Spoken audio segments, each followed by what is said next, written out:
माता तो न माता न बंधु न दाता न पुत्रो न पुत्री न भृत्यो न भर्ता न जाया न विद्या न वृत्तिः ममैव गतिस्त्वं गतिस्त्वं त्वमेका भवानि भवाब्धावपारे महादुःखभीरुः पपात प्रकामी प्रलोभी प्रमत्तः कुसंसारपाशप्रबद्धः सदाहं गतिस्त्वं गतिस्त्वं त्वमेका भवानि न जानामि दानं च न ध्यानयोगं न जानामि तन्त्रं च स्तोत्रमन्त्रं न जानामि पूजां न च न्यासयोगं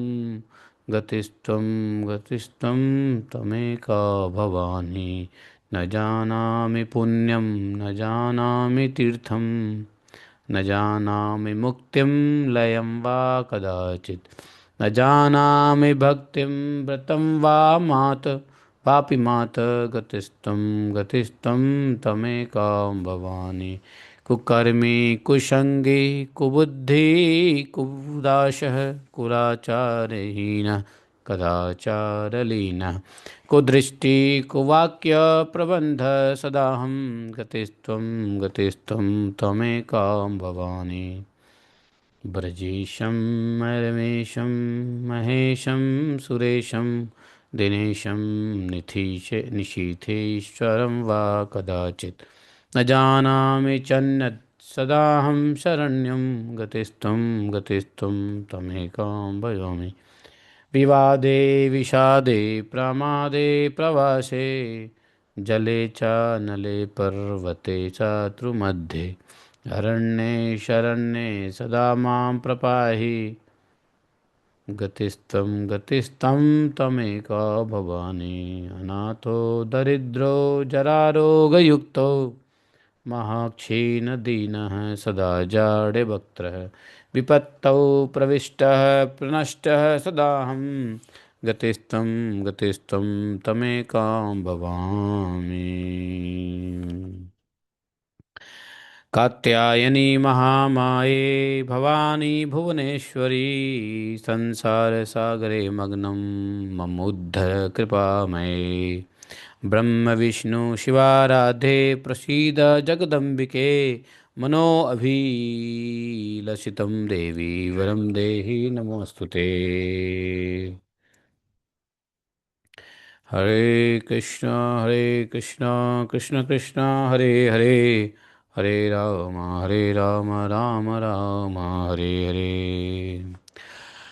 नारायणं नमस्कृत्यं नरं चैव नरोत्तमं देवीं सरस्वतीं व्यासं ततो जयमुदीरये सिंहासनस्कन्धाधिरूढां नानालङ्कारविभूषितं चतुर्भुजां महादेवीं नागियज्ञोपवीतनं शङ्खसारङ्गसमायुक्तं वामपाणिद्वयान्वितां चक्रं च पञ्चपाणस्य धारयन्ती च दक्षिणे रत्नद्वीपे महाद्वीपे सिंहासनसमन्विते प्रफुल्लकमलारूढां ध्यायेत्तां भवसुन्दरीम्। हरे कृष्णा। तो हम लोग छठे स्कंद के 10वें अध्याय और से आगे पढ़ेंगे। तो देखिए, कर्म की गहन गति का वर्णन कर रहे हैं। जन्मे जैसे कौन? कर्म की गति का वर्णन व्यास देव जी, साक्षात स्वयं श्रील व्यास देव जी। जन्मेजय ने पूछा है प्रश्न कि हे ब्रह्मण, आपने अद्भुत कर्म करने वाले इंद्र का आख्यान कहा है, जिसमें उनके पदच्युत होने और दुख प्राप्त करने का विशेष रूप से वर्णन किया गया है। तो जिसमें देवताओं की भी अधीश्वरी देवी भगवती की महिमा विस्तार से वर्णित हुई है। लेकिन मुझको एक महान संदेह है कि महान तपस्वी इंद्र को देवाधिपति का पद प्राप्त होने पर भी दारुण दुख प्राप्त हुआ। 100 यज्ञ करके अति श्रेष्ठ स्थान प्राप्त किया और देवताओं के स्वामी का पद प्राप्त करके भी वह अपने स्थान से गिर गया, च्युत हो गया, कैसे? हे दयानिधे, इस सब का कारण ठीक से मुझे बताइए। आप तो सब कुछ जानने वाले हैं, सभी पुराणों के आप ही प्रवर्तक हैं। महापुरुषों के लिए अपने श्रद्धालु शिष्यों के से कुछ भी अकथ्य नहीं होता, छुपता नहीं, छुपाते नहीं। मेरे संदेह को दूर कीजिए। जब राजा ने पूछा तो व्यासदेव जी ने कहा, देखिए, यह अत्यंत अद्भुत कारण सुनो। क्यों इंद्र पद की प्राप्त करने के बाद भी अपने पद से गिर गया? तो बोले कि अद्भुत कारण है, क्योंकि तत्वज्ञानियों ने, जो लोग तत्वज्ञानी है, तत्वज्ञानियों ने संचित, वर्तमान और प्रारब्ध के भेद से कर्म की 3 गतियां बताई है। अभी देखो, कर्म की गति के बारे में कोई पूछ रहे थे ना मुझसे भागवतम में। हाँ, जयश्री माता जी से भी पूछ रही थी, वो माता जी आई ही नहीं है। हैं? तो कैसे समझेगी? तो यहाँ पे व्यास देव जी कह रहे हैं कि कर्म भेद प्रारब्ध के, तो तत्वज्ञानियों ने संचित, वर्तमान और प्रारब्ध, वर्तमान को ही क्रियमाण भी कहते हैं, तो संचित, क्रियमाण और प्रारब्ध, ये भेद से कर्म की 3 गतियां बताई गई है। अनेक जन्मों का संचित जो कर्म है, जन्म जन्मांतर का जो संचित कर्म है, हाँ, वो संचित कर्म कहा गया है। और फिर वे कर्म भी 3 प्रकार के होते हैं। यदि संचित कर्म भी है तो उसमें भी 3 प्रकार है, गुण के मुताबिक। सात्विक, सात्विक, राजसिक और तामसिक, 3 प्रकार के हैं।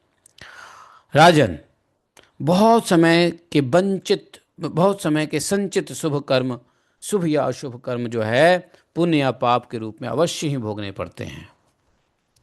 बहुत समय से संचित जो शुभ और अशुभ कर्म है, पुण्य या पाप के रूप में अवश्य भोगने पड़ते हैं। जीवों के प्रत्येक जन्म के संचित कर्म बिना भोग किए करोड़ों कल्पों में भी नहीं नष्ट होता है। जो संचित कर्म है करोड़ों कल्प में भी नष्ट नहीं होता है, और जो कर्म किया जा रहा है उसे वर्तमान क्रियमाण कहते हैं। जीव देह प्राप्त करके शुभ अशुभ कार्यों में प्रवृत्त है। एक तो पिछले कई जन्मों के स्टोर्ड संचित कर्म, और संचित कर्मों के कारण देह प्राप्त होने वाला होने पर काल जीव को पुनः कर्म के लिए प्रेरित करता है। तो देह प्राप्ति किससे होता है? बोले कि संचित कर्म से होता है। पूर्व जन्म के संस्कार जो हमने बनाए हैं, सतोगुण, रजोगुण, तमोगुण, उससे हमें शरीर प्राप्त होता है। और शरीर जब प्राप्त होता है तो फिर से काल क्या करता है? हमें कर्म में प्रवृत्त करवा देता है। अच्छा, तो ये जो है, तो संचित कर्मों के कारण देह प्राप्त होने पर काल जीव को पुनः कर्म के लिए प्रेरित करता है, हैं? और प्रारब्ध कर्म उसे जानना चाहिए। बोले कि प्रारब्ध क्या है फिर? तो प्रारब्ध कर्म उसे जानना चाहिए जिसका भोग से क्षय होता है।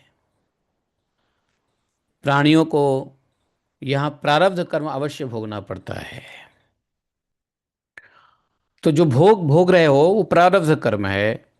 जो संचित कर्म है उससे हमें जन्म मिला, और जो अब कर्म कर रहे हैं वो संचय क्रियमाणा कर्म है। और प्रारब्ध कर्म है जो ऐसे कर्म जो बिना भोगे नहीं मिट सकता है, भोगना तो पड़ेगा। प्रारब्ध कर्म बिना भोगे कुछ नहीं हो सकता है, भोगना पड़ेगा। इसमें संदेह नहीं है कि महाराज, देवता, मनुष्य, असुर, यक्ष, गंधर्व और किन्नर, इन सभी को पूर्व काल में किए गए शुभ अशुभ कर्मों का फल भोगना पड़ता है। यह निश्चित है हे महाराज। सबके देह धारण का कारण उनका कर्म ही होता है। कर्म से ही देह धारण करते हैं। कर्म के समाप्त हो जाने पर प्राणियों का जन्म लेना भी समाप्त हो जाता है। इसलिए तो भगवत गीता में बार बार भगवान ने कहा है भगवत गीता में कि क्या करो, कर्म को कर्म को मुझ पे छोड़ दो। कर्मण्यवाधिकारस्ते माँ फलेषु कदाचन माँ कर्म फल हेतु भू। तो इसलिए क्या करना है, कर्म से ही जन्म होता है। तो कर्म को समाप्त कैसे किया जाए, भगवत गीता में कर्म को समाप्त करने के लिए भगवान ने कई उपाय बताए हैं।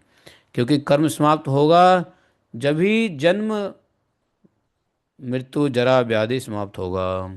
जन्म समाप्त होगा, जन्म यदि समाप्त होगा तो जरा व्याधि मृत्यु सब समाप्त हो जाएगा।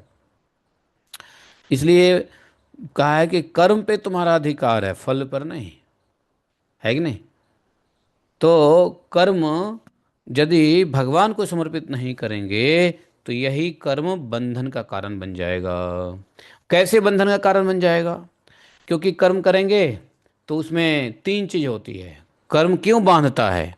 तो तीन चीज से बांधता है। एक तो अहंकार कि मैं करता हूं, कर रहा हूं। दूसरा आसक्ति, मुझे इसका फल चाहिए, मुझे इसका फल चखना है, मुझे इसके फल को भोगना है। तो अहंकार, मैं कर रहा हूं। उसके बाद जो कार्य कर रहे हो उसके फल से आसक्ति। और तीसरा कामना। कामना मतलब अहंकार के साथ कर्म कर रहे हैं आसक्ति के साथ, और उसके साथ साथ तीन एक चीज़ और होता है, कामना होता है कि ये इसमें हमें सफलता मिलेगी या हमें इसमें विफलता मिलेगी, इसमें हमें जय या पराजय, इसमें मुझे पैसा मिलेगा या फूटी कौड़ी में नहीं मिलेगी। तो कामना। तो कर्म क्या करता है, वो अहंकार, आसक्ति और कामना तीन चीज जो है जुड़ी होती है। इसलिए यही चीज हमारे को बांध के रखता है। इसलिए बोला कि तुम कर्म करो, निष्काम कर्म करो, फल की आसक्ति छोड़ दो, ये भी भगवान ने कहा, है कि नहीं। और ये भी कहे कि कर्म करो तो ये मत सोचो कि मैं कर रहा हूँ, करता हमेति मन्यते, है ना, ये भी मत करो, है ना। तो इस प्रकार से भगवान ने गीता में कई जगह इस बात को समझाया है। हम्म। तो कर्म जो है करते हुए बंधन खत्म करना पड़ेगा। कर्म करो लेकिन बिना अहंकार के, बिना आसक्ति के, और भगवान को समर्पित करते हुए करो। तो ये कर्म क्या बन जाता है, अकर्म बन जाता है। और जैसे ही कर्म अकर्म बनता है तो वो बंधन खत्म कर देता है। समझे। तो इस प्रकार से जो है बोले कि देखो, तो कर्म की वजह से ही देह धारण करना पड़ता है। कर्म के समाप्त होने पे प्राणियों का जन्म समाप्त होता है और फिर बाकी सभी चीज, इसमें कोई संदेह। इसलिए राजन, जन्मेजय, ब्रह्मा विष्णु रुद्र इंद्र देवता दानव यक्ष गंधर्व, ये सभी कर्म के वशीभूत हैं। अन्यथा जीव के सुख दुख में भोग का जो कारण रूप देह संबंध है वह कैसे हो सकता है, कैसे होता है। अरे इसको बोलो जरा एक बार ऊपर उसके साथ में रहे। सुनो, तो गए। तो सुख दुख में भोग का जो कारण स्वरूप देह संबंध है वह कैसे होता है? इसलिए किसी काल विपाक के योग से यथा समय अनेक जन्मों में किए हुए संचित कर्मों का प्रभाव प्रकट हो जाता है। उसी प्रारब्ध कर्म के वश में होकर ही मनुष्य पुनः पुण्य या फिर पाप करता है। तो होता क्या है यहाँ पे, साधारण भाषा में अगर समझें तो बोले कि सभी देवी देवता, चाहे ब्रह्मा हो, चाहे विष्णु हो, चाहे रुद्र हो, चाहे यक्ष हो, गंधर्व हो, कोई सब कर्मों के वशीभूत रहते हैं। और जीव के सुख दुख में भोग का जो कारण होता है तो देह संबंध है। देह संबंध सुख दुख भोग का कारण कैसे होता है? क्योंकि काल विपाक से, काल विपाक के योग से यथा समय अनेक जन्मों में किए हुए संचित कर्मों का प्रभाव प्रकट हो जाता है, जिससे शरीर मिलता है। और उसी प्रारब्ध कर्म के वश में होकर मनुष्य पुण्य या पाप करता है। तो एक प्रारब्ध है, वो तो करना ही पड़ेगा। संचित कर्म की वजह से जन्म मिला और प्रारब्ध कर्म की वजह से कर्म करना पड़ेगा। और अभी जो कर्म कर रहे हैं वो संचित कर रहे हैं अगले जन्म के लिए। तो अभी जो कर्म कर रहे हैं क्रियामान कर्म, वो बाद में प्रारब्ध कर्म में बन सकता है या फिर दूसरे जन्म का भी कारण बन सकता है। तो राजन, भगवान विष्णु के अंश से धर्मपुत्र नर नारायण ही श्री कृष्ण और अर्जुन के रूप में प्रकट हुए हैं। मुनियों के द्वारा इस पौराणिक कथा का वर्णन होता है। बोले जो अधिक वैभवशाली होता है उसे देवांश जानना चाहिए। जो बहुत वैभवशाली है उसको देवताओं का अंश जानना चाहिए। जो ऋषि नहीं है वह काव्य की रचना नहीं कर सकता है। जो रुद्र नहीं है वह रुद्र की अर्चना नहीं कर सकता है। जिसमें देवांश नहीं है वह अन्न दान नहीं कर सकता। और जिसके विष्णु का अंश नहीं है वह राजा नहीं हो सकता है। राजन, विष्णु, इंद्र, अग्नि, यम, कुबेर से प्रभुत्व, प्रभाव, कोप, पराक्रम प्राप्त करके ही निश्चित रूप से यह शरीर बनता है। तो ये संसार में जो कोई बलवान, भाग्यवान, भोगवान, विद्यावान या दयावान, ये सब देवताओं के अंश कहा जाता है। उसी प्रकार पांडवों को भी देवता के अंश बताया गया। वसुदेव श्री कृष्ण तो नारायण के, हाँ नारायण हैं ही। प्राणियों का शरीर सुख दुख का भाजन होता है। शरीरधारी सुख दुख प्राप्त करता ही रहता है। कोई भी प्राणी स्वतंत्र नहीं है बल्कि सदैव दैव के अधीन रहता है। वह विवश होकर जन्म मरण सुख दुख प्राप्त करता है। दैववशी पांडव बन गए और पुनः उनको राज्य प्राप्त हुआ। उसके बाद बाहुबल से उन्होंने बहुत सारे उत्तम उत्तम यज्ञ किया शक्ति से। बाद में जो है क्या किया, अत्यंत दुखदायक वनवास उन्हें पुनः प्राप्त हुआ। वहाँ अर्जुन ने अजितेंद्रिय पुरुषों के लिए दुष्कर तपस्या की। तब उस तपस्या से संतुष्ट होकर देवताओं ने उन्हें कल्याणकारी वरदान दिया। उस वनवास और नर अवतार में किया गया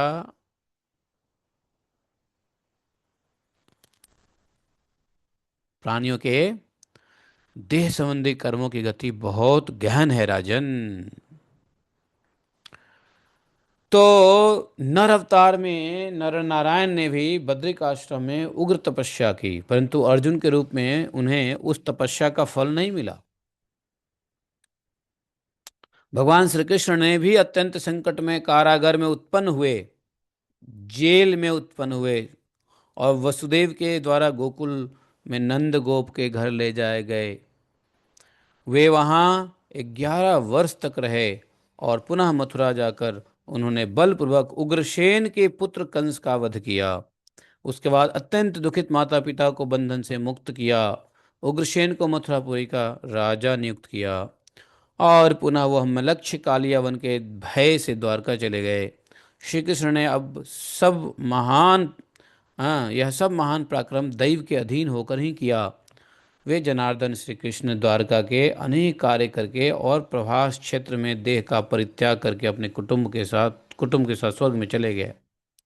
विप्र श्राप के कारण समस्त यादवगण पुत्रों पौत्रों मित्रों भाइयों बहनों सहित प्रभास क्षेत्र में नष्ट हो गए और वासुदेव श्री कृष्ण भी व्याध के वाण से निधान को प्राप्त हुए। और हे राजन, इस प्रकार जो है कर्म की बड़ी बड़ी गहन लीला है। बोले युग धर्म क्या है फिर? जन्मे जन ने प्रश्न किया है कि पृथ्वी के भार उतारने के लिए कृष्ण बलराम का अवतार की बात अभी अभी आपने बताया, किंतु एक प्रशंसा यह है कि द्वापर के अंत में अत्यंत दीन आतुर होकर भारी बोझ से दबी हुई पृथ्वी नौका का रूप धारण करके ब्रह्मा जी के शरण में गई और ब्रह्मा जी लक्ष्मीपति भगवान विष्णु की प्रार्थना किए हैं। तो ब्रह्मा जी द्वारा इस प्रकार प्रार्थना किए जाने पर पृथ्वी का भार उतारने के लिए बलराम जी के साथ देवकी के पुत्र हुए। तब उन्होंने अनेकों दुष्ट तथा दुराचारी और पाप बुद्धि राजाओं को मारकर पृथ्वी का कितना भार उतारा महाराज, कितना भार उतारा। भीष्म मारे गए, द्रोणाचार्य मारे गए। इस प्रकार से पूछा कि देखिए, उन्होंने परंतु उन्होंने श्री कृष्ण की पत्नियों का हरण किया, यहाँ तक कि सब मारे भी गए, कृष्ण की पत्नी का भी हरण किया और उनका सारा धन भी लूट लिया। उन दुष्टों को जो तथा जो करोड़ों आभीर शक मलेच्छ और निषाद पृथ्वी पर तले स्थिर है, उन सबको उन्होंने नष्ट क्यों नहीं किया। अब उन बुद्धिमान श्री कृष्ण ने पृथ्वी का कौन सा भार उतारा, है बताइए। व्यासदेव जी बोले कि देखो, व्यासदेव जी यहाँ युग धर्म बताते हैं कि देखो, जैसा युग होता है वैसे ही काल के प्रभाव से पूजा पाठ भी वैसे ही होती है, इसके विपरीत नहीं होता। इसमें युग धर्म ही कारण है। जो धर्म के अनुरागी जीव आत्मा है, जिसको धर्म पसंद है, वे सत्युग में हुए जो अर्थ धर्म और प्राप्त रखने वाले प्राणी हैं, सत्युग में हुए जो हैं, वे त्रेता युग में हुए धर्म और अर्थ और काम के रसिक प्राणी, द्वापर युग में हुए अर्थ और काम के आसक्त रखने वाला सभी प्राणी इस कलयुग में है। इसलिए युग धर्म का प्रभाव विपरीत नहीं होता है, काल ही धर्म और अधर्म करता है। राजा बोला, अच्छा, तो सत्युग में जो धर्मपरायण प्राणी हुए, वे पुण्यशाली लोग इस समय कहाँ स्थित हैं? सत्युग में जो धर्मपरायण लोग हैं, अभी कहाँ हैं वो लोग?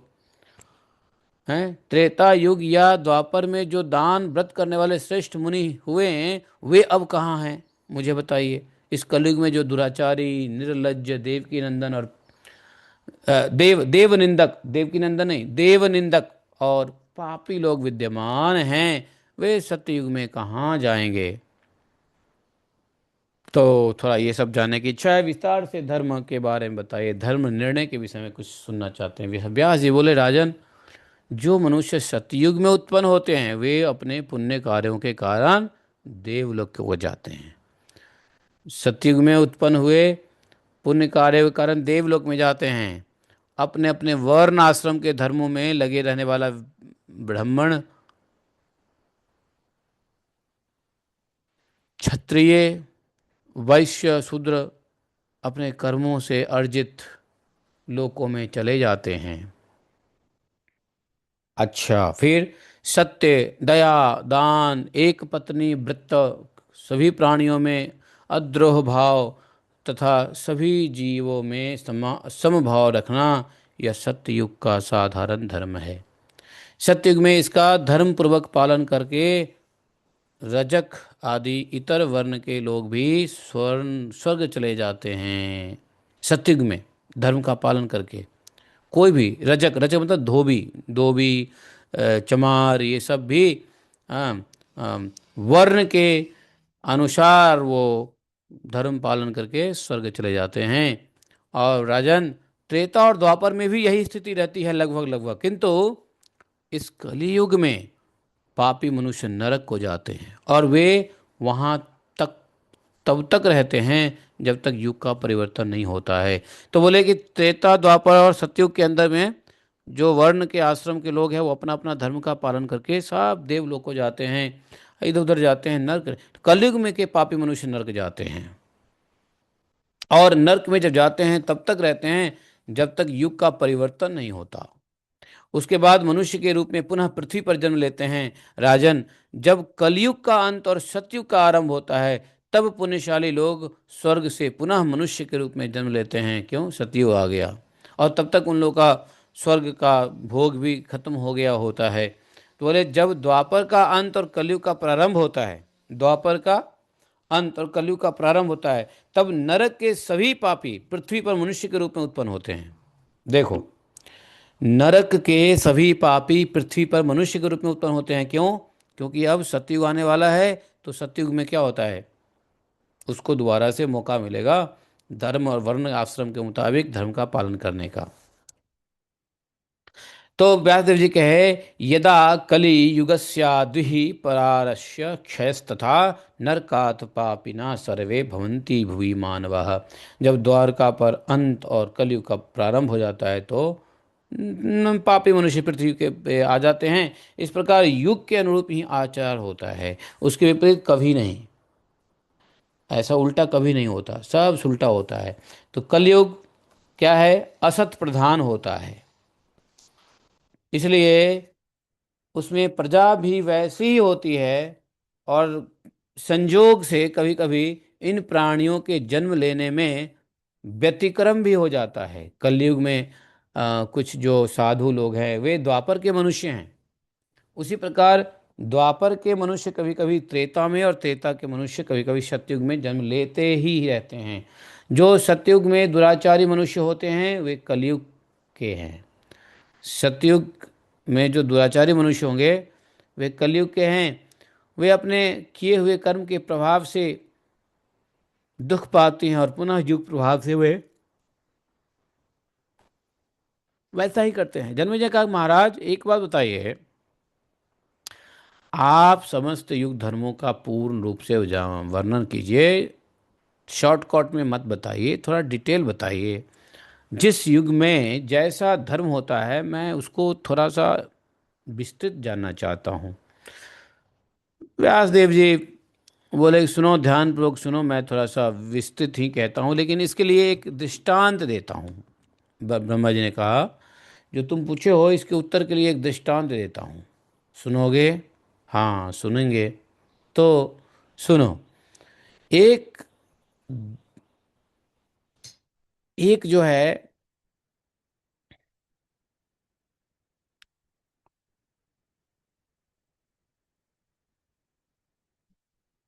तो बोले, राजन, आपके महात्मा और धर्मज्ञ पिता की बुद्धि, कौन? परीक्षित जी। कलयुग ने विप्र का अपमान करने की ओर प्रेरित कर दिया। अन्यथा ययाति के कुल में पैदा हुए क्षत्रिय राजा परीक्षित एक तपस्वी के गले में माला क्यों डालेगा? कारण क्या है? विप्र का अपमान क्यों करेगा? तो तीन बात है। सतयुग, द्वापर, त्रेता, लेकिन उसके अंत में कलयुग के शुरू में ही परीक्षित महाराज की बात कर रहे हैं कि वे तो इतने धर्मज्ञ थे, ये सब कुछ थे, तो फिर उन्होंने ऐसी क्यों की? तो विद्वानों को, जो बुद्धिमान लोग हैं, शास्त्र को जानते हैं, इसे युग का ही प्रभाव मानते हैं।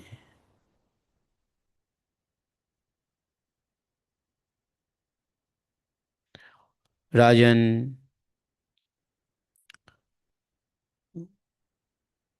सतयुग में सभी ब्राह्मण वेद के ज्ञाता, पराशक्ति की पूजा में लगे रहते हैं, देवी दर्शन की लालसा से युक्त रहते हैं, गायत्री करते हैं, ओम प्रणव मंत्र में अनुरक्त रहते हैं, गायत्री का ध्यान करने वाले होते हैं, गायत्री जप परायण होते हैं, माया बीज मंत्र का जप करने वाले होते हैं, सभी गांवों में भगवती पराम्बा का मंदिर बनाने के लिए उत्सुक रहने वाले, अपने अपने कर्मों में निरत रहते हैं।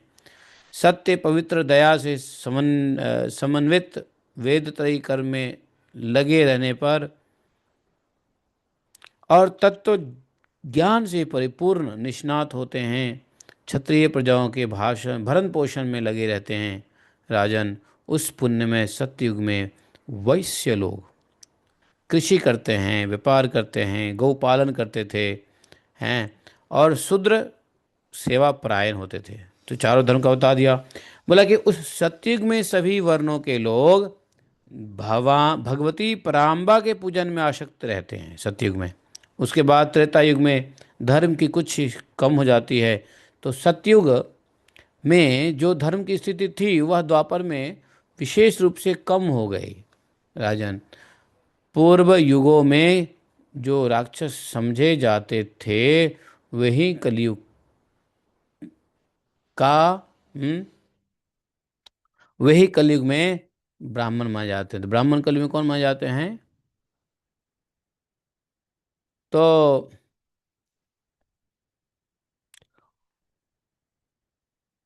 पाखंडी होते हैं, ठगते हैं, झूठ बोलते हैं, वेद धर्म से दूर रहते हैं।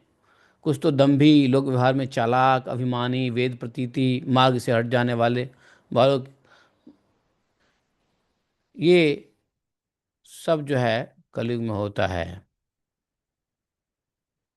नाना प्रकार के धर्म बनते रहते हैं कलयुग में, जिनका वेद से, वैदिक से कोई मंत्र लेना देना नहीं होता है। वेद निंदक होते हैं, क्रूर होते हैं, धर्म भ्रष्ट और व्यर्थ वाद विवाद में लगे रहने के कारण होते हैं। वैसे वैसे वैसे ही सत्य मूल धर्म का सर्वथा क्षय होता जाता है धीरे धीरे। जब कलयुग की वृद्धि होती है धर्म का क्षय हो जाता है। और वैसे ही क्षत्रिय, वैश्य, शूद्र और इतर वर्णों के लगे हुए सभी धर्माधीन मित्र मिथ्या मिथ्या मिथ्यावादी होते हैं, पापी होते हैं। ब्राह्मण शूद्र धर्म में संलग्न होते हैं, प्रतिग्रहण परायण होते हैं।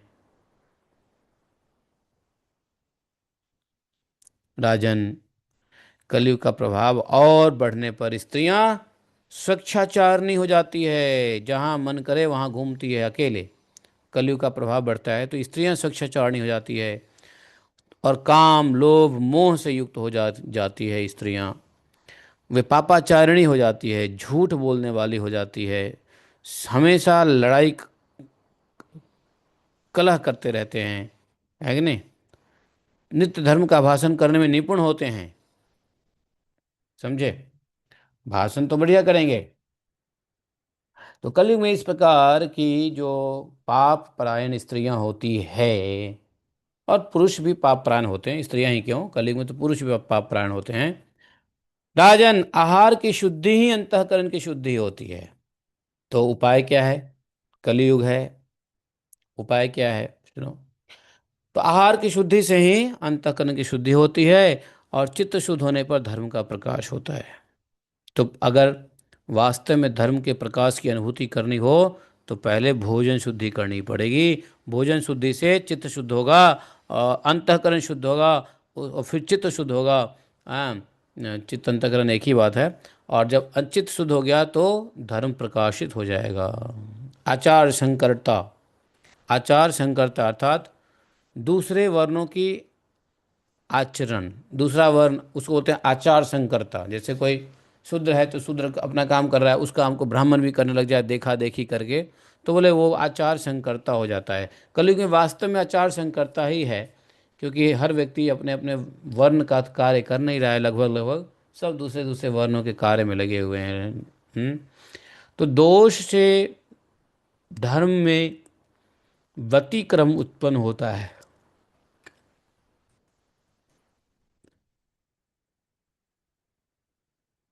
व्यतिक्रम मतलब विकार।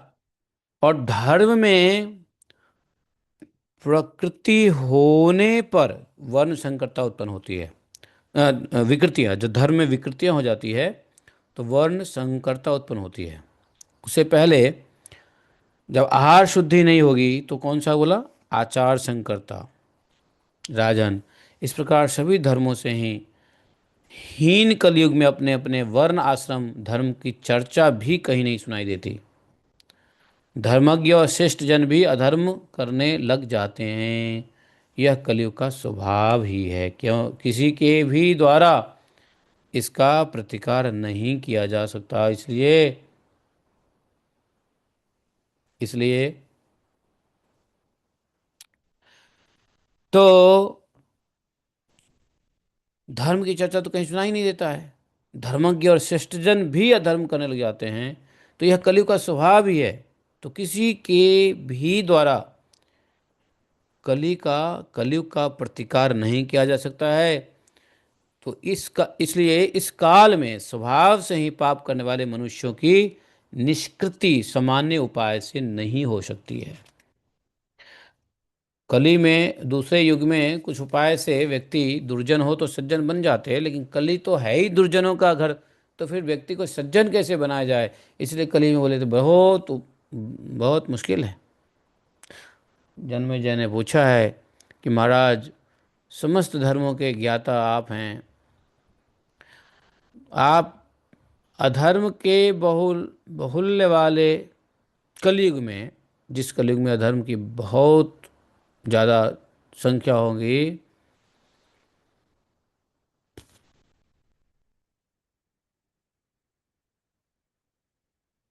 हम्म।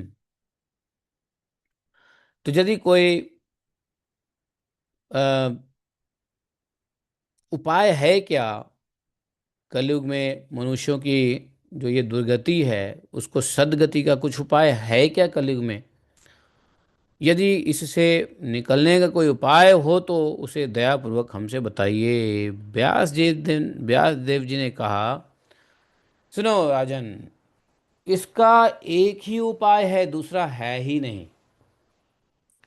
समस्त पाप के शमन के लिए देवी के चरण कमल का ध्यान करना चाहिए। बोली जय जय श्री राधे। तो देवी के पाप दहक नाम में जितनी शक्ति है उतने तो पाप ही नहीं है।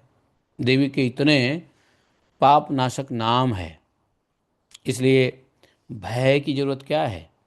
यदि विवशता पूर्वक भी भगवती के नाम का उच्चारण हो जाए तो वे क्या क्या नहीं देती हैं, उसे जानने में भगवान शंकर आदि भी समर्थ नहीं हैं। इसलिए देवी का नाम मंत्र में जपते हो ना, हरे कृष्ण कृष्ण कृष्ण हरे हरे, तो हरे कृष्ण कृष्ण कितने गए? दो हरे है और आगे दो हरे है, तो कितने हो गए? चार। चार हरे प्रथम पंक्ति में, चार हरे द्वितीय पंक्ति में, तो चार चार आठ हो गया और आठ दूनी 16। तो इसलिए बोला कि देवी के नाम से पाप का नाश होता है, बड़ी शक्ति है। तो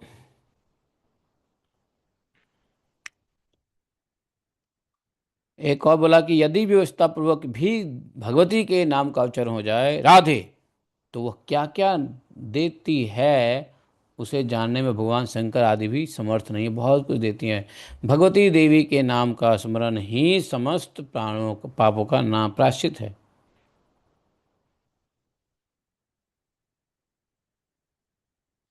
तो भगवती देवी के नाम का स्मरण ही जो है काफ़ी है। बोला कि देखो, मैंने आपसे संपूर्ण शास्त्रों के रहस्य को कह दिया है, इसे भली भांति विचार कर आप देवी के चरण कमलों की आराधना करिए। तब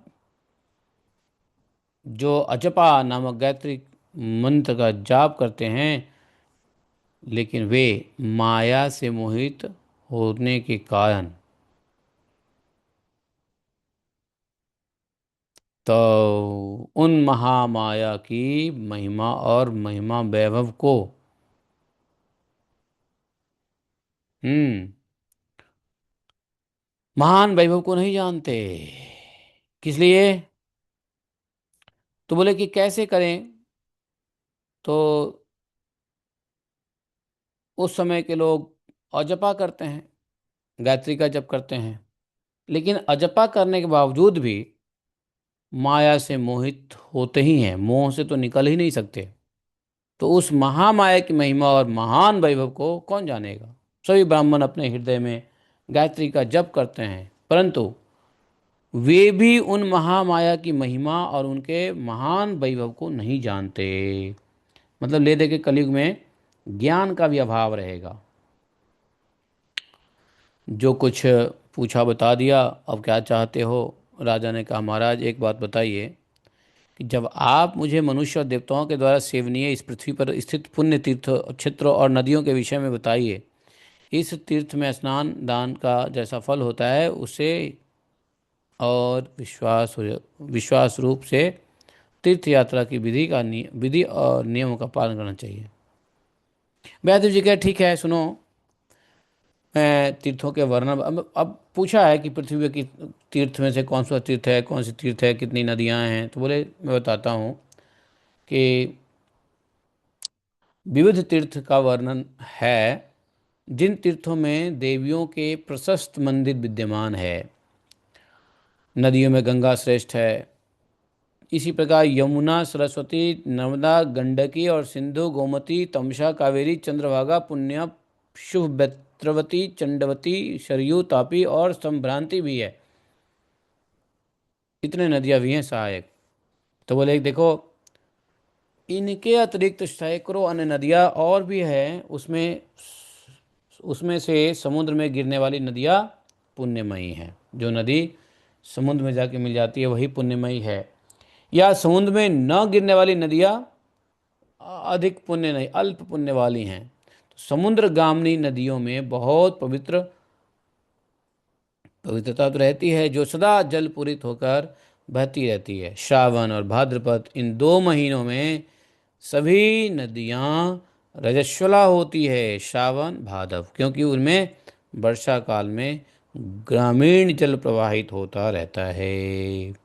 तो पुष्कर क्षेत्र, कुरुक्षेत्र, धर्म अरण्य, प्रभास क्षेत्र, प्रयाग, नैमिषारण्य और विख्यात अर्बुदारण्य, ये अत्यंत पवित्र तीर्थ है। बताया, पुष्कर है, कुरुक्षेत्र है, धर्मारण्य है, प्रभास क्षेत्र है, प्रयाग है, नैमिषारण्य है, ये सब बहुत। इसी प्रकार श्रीशैल, सुमेरु, गंधमान पर्वतों में श्रेष्ठ है। सरोवर में सर्वविख्यात मान सरोवर, श्रेष्ठ बिंदुसर और अपवित्र क्षयो अच्छोद सरोवर, पुण्य सरोवर है। और इसी प्रकार शुद्ध मन वाला मुनि के आश्रम भी पुण्य स्थल है। विख्यात बद्रिक आश्रम सदैव पुण्यशाली आश्रम के रूप में बताया जाता है, जहाँ नर नारायण नामक 2 मुनि तपस्या किए थे। ऐसा ही बामन आश्रम और सतयुपाश्रम भी विख्यात होते हैं। ब्राह्मण के पास जिस ऋषि ने जहाँ तपस्या की, वह आश्रम किसी को दे दिए। और इस प्रकार भूतल पर असंख्य पवित्र पुण्य स्थल है, जो मनुष्य द्वारा पवित्र कहे गए हैं। सभी इन सभी स्थानों में देवी के मंदिर हैं। जो दर्शन कर लेता है, मात्र दर्शन करने से ही पाप का नाश हो जाता है। वहाँ बहुत से भक्त नियम पूर्वक वास करते हैं। और उन कतिपय स्थान का वर्णन करता हूँ, सुनो कैसा स्थान है। बोले राजन, तीर्थ, दान, व्रत, ध्यान, यज्ञ, तपस्या और पुण्य कर्म, शुचि, शुद्धि, शुद्धि सापेक्ष, द्रव्य शुद्धि, क्रिया शुद्धि, मन शुद्धि के आधार पर ही तीर्थ, तप और पवित्र व्रत होते हैं।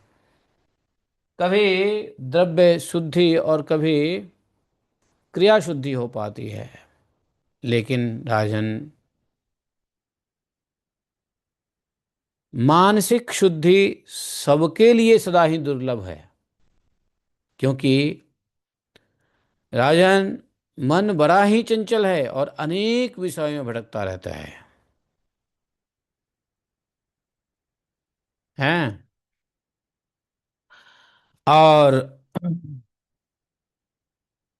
तो विविध विषयों के आश्रित रहने वाला मन कैसे शुद्ध रह सकता है। काम, क्रोध, लोभ, मद, मात्सर्य, अहंकार, ये सभी तपस्या, तीर्थ सेवा, व्रत के विघ्नकारी होते हैं। अहिंसा, सत्य, अस्तेय, शौच, इंद्रिय निग्रह और अपने धर्म का पालन, तो नित्य कर्म के परित्याग, मार्ग में संसर्ग दोष से तीर्थ में जाना व्यर्थ हो जाता है, केवल पाप ही लगता है। तो समझाते हैं, तीर्थ में भी जाओ तो कैसे जाओ। तीर्थ में केवल शरीर जन्य मल को ही धोता है। तीर्थ तो वैसे देखा जाए तो शरीर के मल को ही धोता है। अंतःकरण तो साफ तीर्थ से नहीं होता है। बोले अंतःकरण की साफ किससे होता है? साधु संग से होता है ना। साधु जब चलते हैं तो चलता फिरता तीर्थ होते हैं। तो साधु के संग से, साधु के चरण धूलि से जो है भयमुक्त होता है। इस प्रकार जो लोग तीर्थ में रहते हैं, वो भी राग द्वेष काम क्रोध करते ही रहते हैं। इसलिए चित्त शुद्धि रूपी तीर्थ गंगा आदि तीर्थों से भी अधिक पवित्र है। राजन, यदि दैव योग से ज्ञान निष्ठ पुरुष का सत्संग प्राप्त हो जाए, तो वह आंतरिक मैल को धो देता है। वेद शास्त्र व्रत जप तप सब कुछ चित्त शुद्धि के ही कारण बताए गए हैं। चित्त शुद्धि के लिए ही ये सब होता है। तपस्या, व्रत इत्यादि इत्यादि चित्त शुद्धि के लिए होता है। ब्रह्मा जी के पुत्र वशिष्ठ वेद विद्या में पारंगत थे और गंगा जी के तट पर रहते थे। फिर वे राग द्वेष से युक्त हो गए। विश्वामित्र और वशिष्ठ के मध्य देवताओं को भी आश्चर्य हुआ है कि आड़िवक नाम महायुद्ध हुआ, जो द्वेष के कारण व्यर्थ ही बना हुआ था। इस युद्ध में परम तपस्वी विश्वामित्र बक हुए थे और उन्हें वशिष्ठ ने हरिश्चंद्र के कारण श्राप दे दिया। विश्वामित्र भी वशिष्ठ को श्राप देकर कहा कि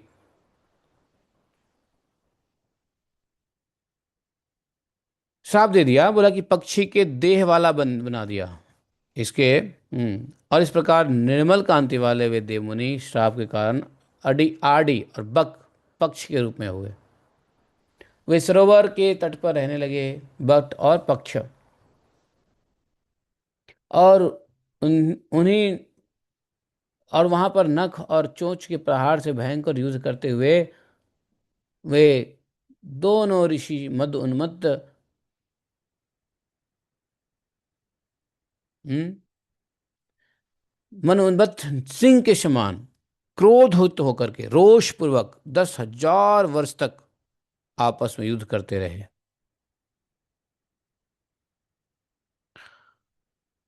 तपस्वी और धर्म परायण वे दोनों मुनि किस कारण परस्पर वैर परायण हुए, महाराज बताइए। उन दोनों बुद्धिमानों ने ऋषियों को किस कारण से एक दूसरे को श्राप दे दिया। बोले कि देखो ऐसा है, पहले एक कथा आती है, सूर्य वंश में त्रिशुंग के पुत्र थे। सॉरी, त्रिशुंग नहीं, त्रिशंकु। त्रिशंकु का पुत्र था ना, वो क्या नाम था उसका, राजा हरिश्चंद्र, है ना। जो यही राजा हरिश्चंद्र जो भगवान रामचंद्र जी के पूर्वज भी हुए हैं। कल रामनवमी भी है। तो वे राजर्षि संतानहीन थे, इसलिए पुत्र की कामना से वरुण देव की प्रसन्नता के लिए उन्होंने नरमेध यज्ञ किया, जो बहुत ही कठिन है। यह यज्ञ का व्रत लेने से वरुण देव उन पर कृपा करते हैं। राजा की परम रूपवती भार्या ने गर्भ धारण कर लिया इस यज्ञ के करने के बाद इंद्र की कृपा से। बोले अब सामने आए, बोले राजन, रानी ने समस्त शुभ लक्षणों से संपन्न पुत्र को जन्म दिया। पुत्र के उत्पन्न होने पर राजा बहुत प्रसन्न हुए।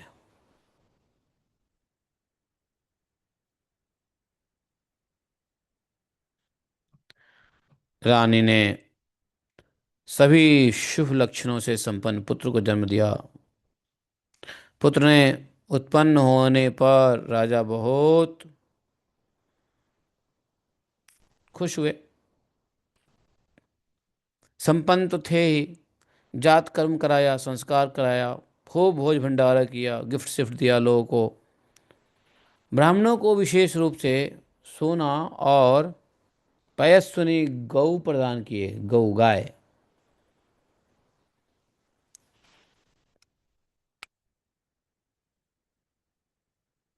फिर क्या हुआ।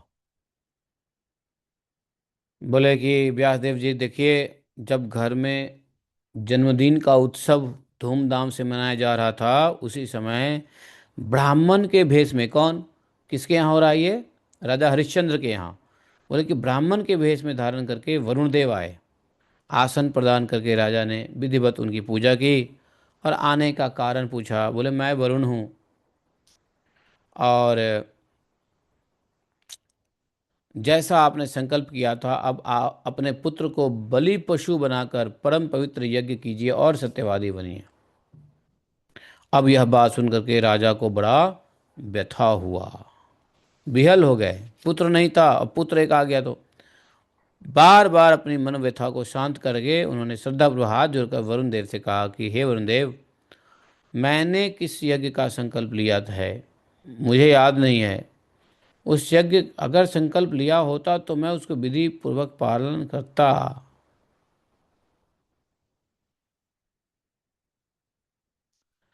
तो ठीक है। अ, जैसा कि मुनि ने कहा, तो हरिश्चंद्र जी तैयार हो गए। मैं ठीक है, यज्ञ करूंगा, विधि पूर्वक करूंगा। एक माह जब पूरा हुआ तो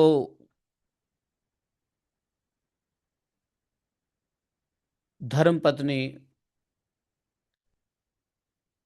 शुद्ध हो जाएगी एक महीने के बाद। तो उन्होंने कहा कि देखिए, अभी अभी तो जन्म हुआ है, तो अभी तो शुद्ध नहीं है ना, जिसको बोलते हैं शौच लगता है ना। तो एक महीने का टाइम लिया, बोला कि जनन जनना शौच। तो एक महीना यदि हो जाए उसके बाद यज्ञ करूंगा, कोई बात नहीं है। राजा के वो इस प्रकार कहने पर वरुण देव चले गए। ये कथा हम लोग को पता है ना, ये कथा।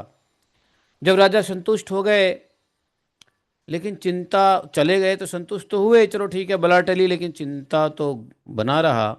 एक महीना पूर्ण होने पर वरुण देव सुंदर और मृदुभाषी ब्राह्मण का वेश बनाकर परीक्षा लेने के लिए पुनः राजमहल में आए।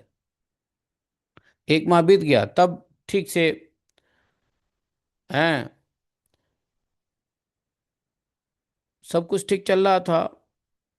वरुण जी का स्वागत किया हरिश्चंद्र जी ने। क्या नाम था? हरिश्चंद्र ही था ना? है, हरिश्चंद्र ही था ना? हाँ, हरिश्चंद्र ही था। वो उसके पुत्र था, क्या नाम उसका? त्रिशंकु का। त्रिशंकु का पुत्र था। अब फिर से पहुंच गए वरुण देव। आपने कहा था एक महीना, एक महीना पूरा हो गया, अब तो यज्ञ करो। हैं? वरुण बोले, महाराज, आप समय को आगे बढ़ाकर धोखा दे रहे हैं। अरे, निसंतान होने के कारण आपका पुत्र स्नेह छोड़ना दुष्कर है, इसे मैं जानता हूं। आपको पुत्र स्नेह हो गया है। क्योंकि इन्होंने कहा कि देखिए, बालक तो हुआ है, ठीक है, लेकिन थोड़े संस्कार नहीं हुए हैं, थोड़ा संस्कार करने दीजिए। इसको क्षत्रिय बनाकर मैं यज्ञ करूंगा, इसको संस्कार करूंगा, थोड़ा इसको पढ़ा लिखा दूं, क्षत्रिय बना दूं, फिर यज्ञ करूंगा। संस्कारहीन बालक का कहीं भी अधिकार होता है कि अधिकार होता है? यदि मुझ पर दया करें तो मुझे अपना सेवक और दीन जानकर कुछ समय और दे दीजिए। वरुण जी ने कहा कि देखो, तुम पुत्र मोह में फंस रहे हो, मैं जानता हूँ। आपकी मधुरवाणी सुनकर मैं घर जा रहा हूँ, लेकिन कुछ समय के बाद पुनः मैं वापस आऊँगा। उस समय आपको अपनी बात को सत्य सिद्ध करना ही होगा, नहीं तो मैं क्रोधित होकर आपको श्राप दे दूंगा। वरुण जी बोले। तो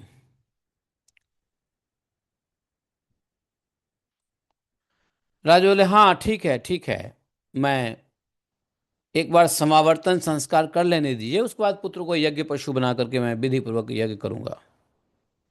व्यास जी बोले, राजा का यह वचन सुनकर वरुण देव बोले, ठीक है, अगली बार आते हैं, देखते हैं क्या करोगे तुम। चले गए।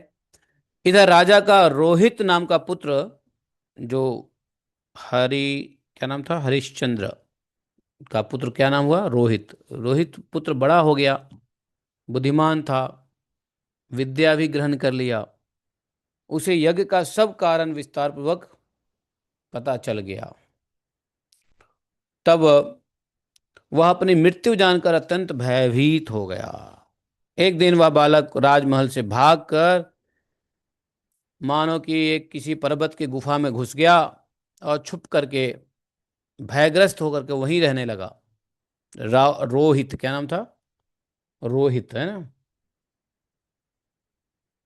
समय आने पर वरुण देव आए राजमहल में और राजा से पूछा कि भाई, अब तो यज्ञ करोगे कि नहीं करोगे? राजा बड़ा उदास था। हैं? महाराज, क्या करूं, मैं तो मेरा पुत्र ही कहीं चला गया है। वरुण देव जी को यह सुनते ही क्रोध हुआ है। समझे? बोले कि मूर्ख, तुम मुझे धोखा दे रहे हो, तुम कपटी हो। हैं? हरे कृष्णा। एक सेकंड, हरे कृष्ण प्रभु। हाँ, धन्यवाद, धन्यवाद। तो उसको यहाँ भेज दो। तो यहां पर क्या हुआ कि श्राप दे दिया कि तुमने मुझे धोखा दिया है, प्रतिज्ञा करके पुत्र नहीं हो रहा था, तुमने कहा कि पुत्र होगा तो मैं पशु यज्ञ करूंगा, पुत्र को पशु बनाकर यज्ञ करूंगा। अब तुम जो है ना पुत्र हुआ है तो तुमने धोखा दिया मेरे को। हम्म। तुम्हारे शरीर में बीमारी हो जाए। कौन सा बीमारी बोला? जलोदर हो जाए। जलोदर नामक रोग। जलोदर नामक रोग होता है तो प्रॉब्लम हो जाता है। राजा महल में रोगी तो हो ही गए, चिंतित भी हो गए। ऐसा श्राप देकर पासधारी वरुण देव अपने लोक को चले गए और रोग से पीड़ित होकर राजा अपने महल में चिंतित रहने लगे। जब शापजन्य रोग से राजा बहुत व्यथित हो गए, तब उनके पुत्र ने भी पिता के रोग पीड़ित होने की बात सुनी। किसी ने आते जाते रास्ते में कहा, पूछा होगा कि मेरे पिताजी कैसे हैं, तो बोले कि तुम्हारे पिताजी तो रोगी हैं, उनको रोग हो गया है, स्वस्थ नहीं हैं, बड़े चिंतित है, ये है वो है। तो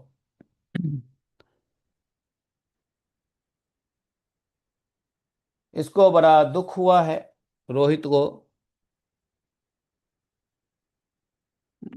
उस पथिक ने यह भी कहा रोहित से कि तुम्हारा जीवन नष्ट है, तुम्हारा जन्म लेना व्यर्थ है। तुम अपने पिता को दुखी अवस्था में छोड़कर पर्वत के गुफा में छिपे हुए हो। ये तुम कुपुत्र हो। तुम्हारे इस शरीर से तुम्हारे जन्म लेने का क्या लाभ है, बताओ? जो तुम अपने पिता को दुखी करके यहाँ रह रहे हो। हम्म। राजा हरिश्चंद्र तुम्हारे लिए दुखी और व्याधि से पीड़ित होकर विलाप कर रहे हैं।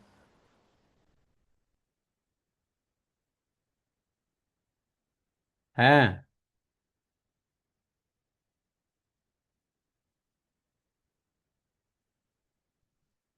तो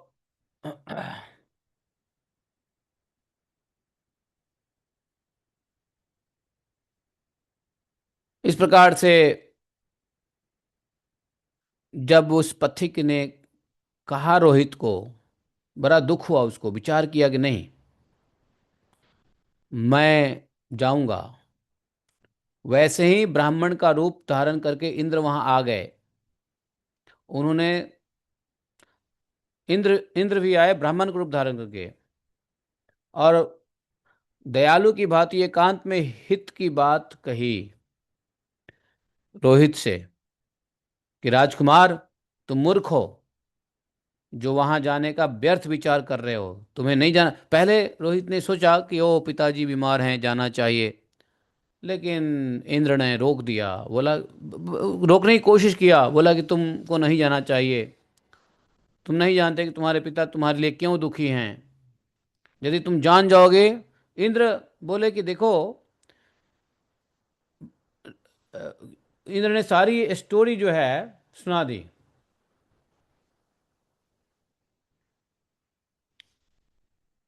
है कि नहीं? इंद्र ने कहा, देखो, पुराने पूर्व काल की बात है। वरुण देव से प्रतिज्ञा किया था कि पुत्र होगा तो पुत्र को यज्ञीय पशु बना करके यज्ञ करूंगा। उन्होंने बड़ा साहस किया था।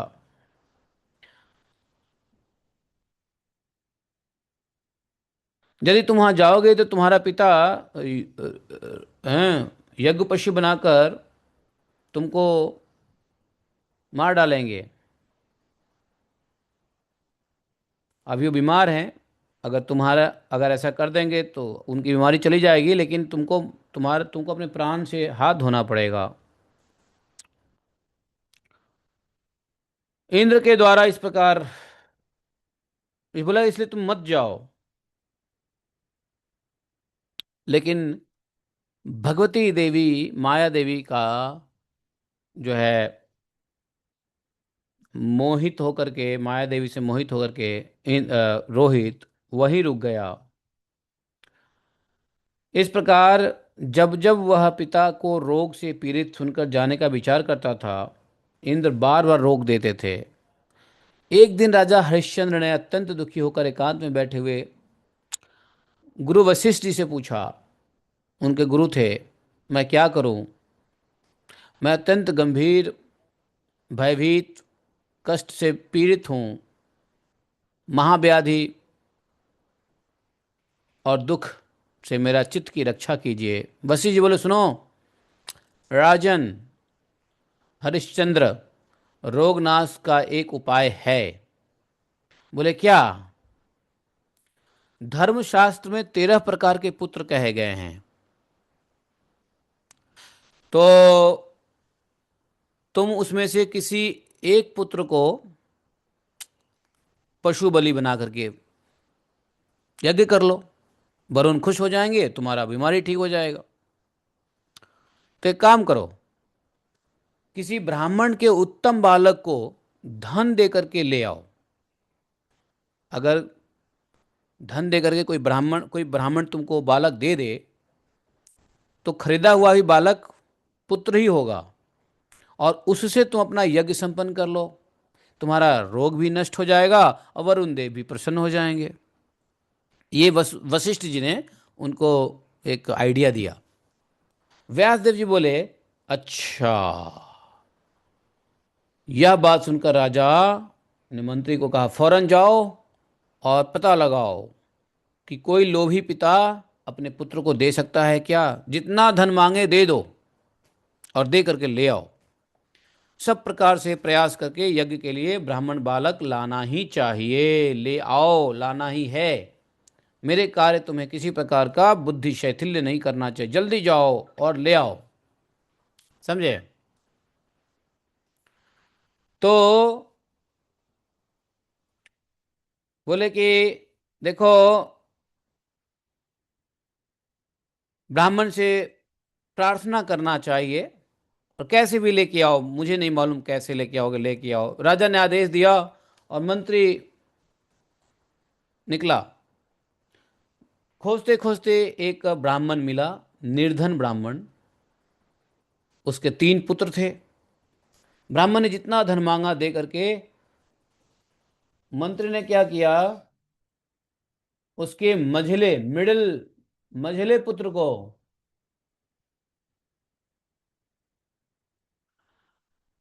ले आया खरीद करके।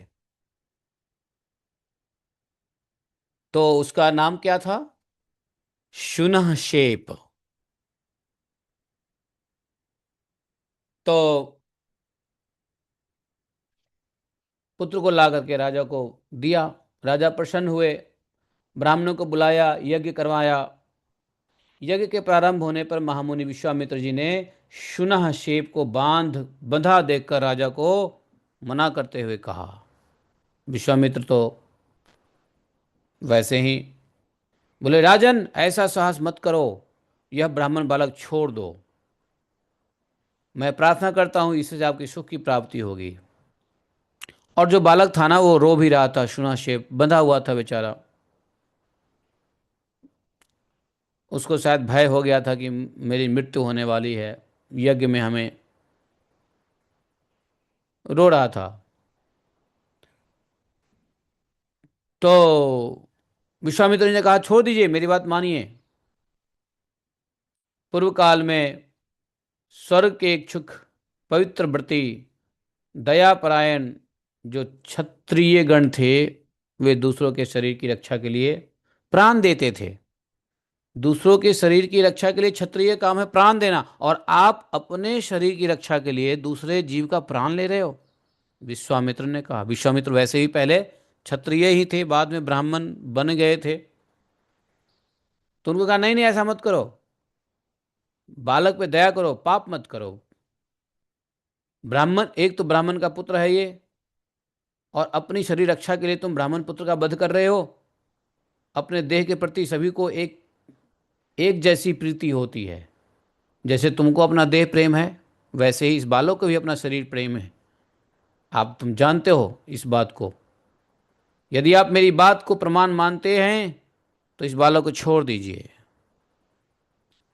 दुख में अत्यंत पीड़ित राजा ने मुनि की बात का बिल्कुल अनादर कर दिया, उस बालक को नहीं छोड़ा। विश्वामित्र जी वो समझाए लेकिन बालक को नहीं छोड़ा। इससे वे तपस्वी मुनि उनके ऊपर अत्यंत क्रोधित हो गए। विश्वामित्र ने शुनशेव को पाशधारी वरुण देव के मंत्र का उपदेश दिया और अपने वध के भय से व्याकुल शुनशेव भी वरुण देव का स्मरण करते हुए उच्च स्वर से बार बार मंत्र का जप करने लगा। तो विश्वामित्र जी ने ही इतना दया किया कि राजा ने जब बात नहीं माना तो उस शुनशेव को मंत्र दे दिया। किसका? वरुण देव का। क्योंकि वरुण देव, अब बताओ, अब वरुण देव के को प्रसन्न करने के लिए राजा यज्ञ कर रहा है, और राजा और वरुण देव और एक मंत्र दे दिया ताकि वरुण देव, तो उधर वो भी प्रसन्न हो रहा है, प्रसन्न करने के लिए बोल रहा है। अब बताओ किसे प्रसन्न होंगे? है। अब वरुण देव ने वहां आकर के क्या किया? ब्राह्मण पुत्र जो शुनशेव था उसको छुड़ा दिया, क्योंकि वो प्रसन्न, उनको मंत्र मिल गया था ना विश्वामित्र से। राजा को रोग मुक्ति नहीं हुई। नहीं, नहीं, राजा को रोग मुक्त कर भी दिए। हाँ, राजा को भी, राजा से ही प्रसन्न हुए। अच्छा, हाँ, तो उसको भी रोग मुक्त किया। और फिर वरुण देव जी अपने लोग चले गए। विश्वामित्र ने उस बालक को मृत्यु से मुक्ति प्रदान कर दिया। राजा ने महात्मा विश्वामित्र की बात नहीं मानी, अतः वे विश्वामित्र मन ही मन राजा के ऊपर क्रोधित हुए।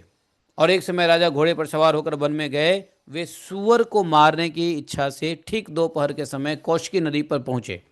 वहां विश्वामित्र ने वृद्ध ब्राह्मण का वेश धारण करके छल पूर्वक उनसे सब कुछ मांग लिया, राज्य पर भी अधिकार कर लिया, जिससे वशिष्ठ के यजमान राजा हरिश्चंद्र अत्यंत कष्ट पाने लगे। और एक बार संयोग बस वन में आए हुए विश्वामित्र ने वशिष्ठ से कहा, हे दुर्बुद्धे, तुमने व्यर्थ ही ब्राह्मण का वेश बना रखा है। बगुले के समान वृत्ति वाले दाम्भिक, तुम व्यर्थ में गर्व क्यों करते हो? तुमने मेरे यजमान हरिश्चंद्र को बिना अपराध के कष्ट में क्यों डाल दिया? ये हरिश्चंद्र जी के पुरोहित जो थे, वशिष्ठ जी, गुरु, कुल गुरु, कुल पुरोहित, कहा कि तुम जो है यहाँ पे बगुले के समान ध्यान कर रहे हो, जाओ तुम बगुला हो जाओ। वशिष्ठ जी ने उनको श्राप दे दिया। विश्वामित्र ने उनसे कहा कि सुनो, मैं जब तक बगुला रहूंगा तब तक तुम भी आड़ी पक्षी बनकर रहोगे। तो उसको भी श्राप दे दिया। एक दूसरे को श्राप, विश्वामित्र और वशिष्ठ दोनों के बीच में श्राप का आदान प्रदान हो गया। इस प्रकार क्रोध से व्याकुल उन दोनों ने एक दूसरे को श्राप दिया, और एक बन गए आड़ी, दूसरे बन गए बक। दोनों अंडों के रूप में प्रकट हुए। दिव्य मानसरोवर के तट पर एक वृक्ष पर घोंसला बनाकर बक रूपधारी विश्वामित्र और दूसरे वृक्ष पर उत्तम घोंसला बनाकर आड़ी रूपधारी वशिष्ठ परस्पर द्वेष परायण होकर रहने लगे। दोनों कोपाविष्ट, क्रोधित होकर के एक दूसरे के ऊपर रोज क्रोध क्रंदन करते हुए सभी लोगों के लिए दुखदायी युद्ध करते थे। वे दोनों चोंच और पंखों के प्रहार, नखों से आघात, आपस में बार बार चोट करते, रक्त से कभी कभी लथपथ भी हो जाते। इस प्रकार पक्षी रूपधारी दोनों मुनि श्राप रूपी पास में जकड़े हुए वहां बहुत वर्ष तक रहे। पूछे कि अरे वे दोनों मुनि श्रेष्ठ वशिष्ठ और विश्वामित्र श्राप से किस प्रकार मुक्त हुए, यह मुझे बताइए। हाँ, मुझे जानना है। व्यासदेव जी बोले, ऐसा है, लोक पितामह ब्रह्मा जी उन दोनों को युद्ध करते देखकर क्या हुआ, देवताओं के साथ आए, और सृष्टिकर्ता ब्रह्मा जी ने क्या किया, उन दोनों को समझाया बुझाया, देखो तुम लोगों को लड़ना नहीं चाहिए।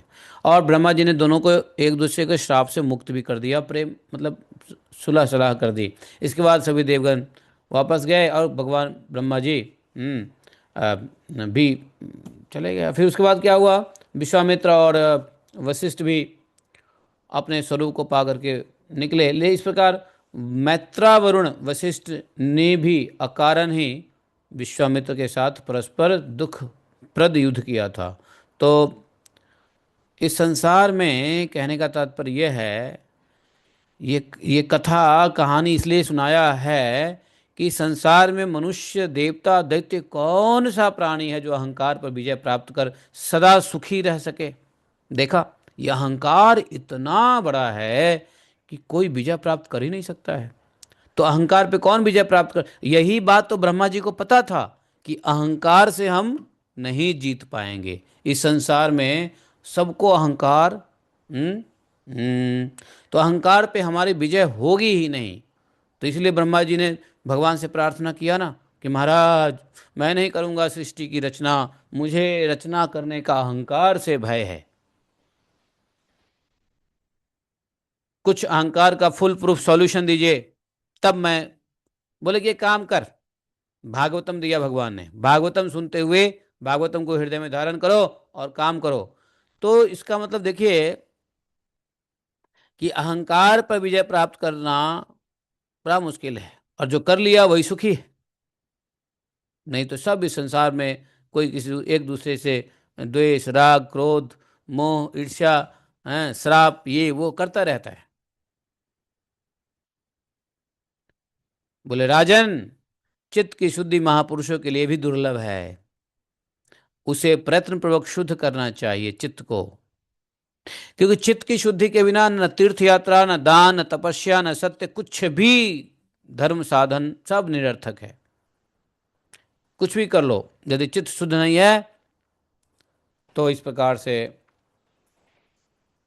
सबके देहों में और प्राणों में, धर्म कर्मों में सात्विकी, राजसिकी, तामसिकी तीनों प्रकार की श्रद्धा बताई है। जो भी धर्म कर्म करता है तो सात्विक धर्म कर्म होता है, राजसिक धर्म कर्म होता है, तामसिक धर्म कर्म होता है। और जो जैसा गुणमयी धर्म कर्म करता है उसके मुताबिक फल भी ऐसे ही होती है। सात्विक श्रद्धा दुर्लभ, संसार में सात्विक श्रद्धा हमेशा दुर्लभ है।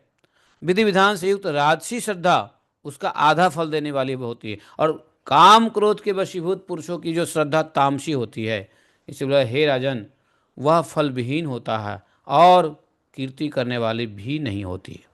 कलयुग के दोष से भयभीत व्यक्ति को कथा श्रवण आदि के द्वारा क्या करना चाहिए। हाँ, आज का हम लोग को यहीं पर समाप्त करना है। हैं, तो आज क्या कह रहे हैं, आज ब्रह्मा जी का, सॉरी, क्या कह रहे हैं, व्यासदेव जी, व्यासदेव जी ने एक बात कही है। हाँ, तो उसमें सुनो, वासना रहितम कृत्वा ततचित्तम श्रवणादिना तीर्थादिषु वसेत नित्यम देवी पूजन तत्परः। देवी नामानि वत्सा गृहंस्तया तस्या गुणान् सुतवन् ध्यायंस्तस्या पदां भोजं कलिदोषाभ्यार्जितः। एवं तो कुर्वतस्य तस्य न कदाचित् कलेवरम् अनायासेन संसारात् मुच्यते पातकी जनः। बोले कि कलयुग के दोषों से भयभीत व्यक्ति को क्या करना चाहिए, भगवान की कथा सुनना चाहिए। कथा सुनने से क्या होगा, चित्त को वासना रहित करेगा। कथा क्या करेगा, चित्त को वासना रहित करेगा और भगवान के भजन में आपको तत्पर करेगा। हम्म वाणी से भगवान भगवती के नामों को ग्रहण करते हुए उनके गुणों का कीर्तन करना पड़ेगा। भगवान और भगवती दोनों के नाम का ग्रहण करते हुए कीर्तन करना पड़ेगा। उनके गुण का कीर्तन करते हुए, उनके चरण कमले का ध्यान करते हुए तीर्थ आदि में नित्य वास करना चाहिए। ऐसा करने से कभी कलयुग का भय नहीं होगा। इससे पापी प्राणी भी अनायास ही संसार से मुक्त हो जाता है। तो व्यास देव जी का भी यही कहना है कि भैया, भगवान के गुणों का कीर्तन करो। देव भगवती और भगवान दोनों, इसलिए हम लोग कहते हैं राधे श्याम श्याम श्याम राधे राधे, हरे कृष्ण कृष्ण कृष्ण हरे हरे, सीताराम सीताराम सीताराम जय सीताराम। तो बोले कि ये भगवती और भगवान दोनों के नामों को ग्रहण करना पड़ेगा, गुण का कीर्तन करना पड़ेगा, उनके चरण कमलों का ध्यान करके तीर्थ में वास करना पड़ेगा। तब जाकर के कलयुग का कोई भय नहीं होगा। इससे पापी प्राणी भी संसार से मुक्त हो जाएगा। तो देखा, जो अहंकार को जितना बड़ा मुश्किल है, बड़े बड़े ऋषि मुनि राजा ये वो सब अहंकार बस एक दूसरे को श्राप देते रहते हैं। ब्रह्मा जी बड़े इंटेलिजेंट, इसलिए उन्होंने पहले ही अहंकार को खत्म करने के लिए भागवत ले लिया। और ब्रह्मा जी को चूंकि भगवान ने भागवत दिया, वही भागवत हम लोग को मिला नहीं। तो इसलिए इस संसार में भागवतम के अलावा, भगवान के हरिनाम कीर्तन के अलावा और कोई उपाय नहीं है जिससे अहंकार पे विजय प्राप्त किया जा सके। बोले ग्रंथराज श्रीमद् भागवतम की जय। श्रीमद् देवी भागवत महापुराण की जय। जय जय श्री राधे श्याम। तो आज तक हम लोग को इतना ही पढ़ना है। और कल जो है पूरा छठे स्कंद समाप्त हो जाएगा। अंतिम दिन है कल, tomorrow is the last day हम लोग का रहेगा। और आधा 50% श्रीमद् देवी भागवत खत्म हो जाएगा, छठा स्कंद। और 6 स्कंद फिर हम लोग अगले 2 नवरात्रा में कंप्लीट करेंगे। जय जय श्री राधे श्याम।